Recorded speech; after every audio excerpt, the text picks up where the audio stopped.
ധവള വിപ്ലവം. ഇന്ത്യയിൽ പാൽ ഉൽപാദനത്തിലുണ്ടായ വർധനവിനെയാണ് ധവള വിപ്ലവം എന്ന് പറയുന്നത്. ഇന്ത്യയിൽ ധവള വിപ്ലവത്തിന്റെ പിതാവ് എന്നറിയപ്പെടുന്ന വ്യക്തിയാണ് ഡോക്ടർ വർഗീസ് കുര്യൻ. അതുപോലെ തന്നെ ഇന്ത്യയിൽ മാഗ്സസെ അവാർഡ് ലഭിച്ച ആദ്യത്തെ മലയാളിയാണ് ഈ വർഗീസ് കുര്യൻ.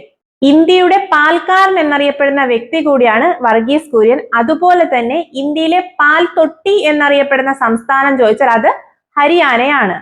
വർഗീസ് കുര്യന്റെ പ്രസിദ്ധമായ 2 പുസ്തകങ്ങളാണ് I too had a dream and an unfinished dream എന്നിവ. ഇന്ത്യയിലെ ധവള വിപ്ലവവുമായി സഹകരിച്ച മറ്റൊരു രാജ്യമാണ് സ്വിറ്റ്സർലാൻഡ്. അതുപോലെ തന്നെ ഇന്ത്യയുടെ സംരംഭമായ അമുലിന്റെ പ്രവർത്തനങ്ങൾക്ക് പ്രധാന പങ്കുവഹിച്ച വ്യക്തി കൂടിയാണ് ഈ വർഗീസ് കുര്യൻ. അമുൽ സ്ഥാപിതമായ വർഷം 1946. ലോകത്തിൽ ഏറ്റവും കൂടുതൽ പശുവിൻ പാൽ ഉൽപ്പാദിപ്പിക്കുന്ന രാജ്യം അമേരിക്ക.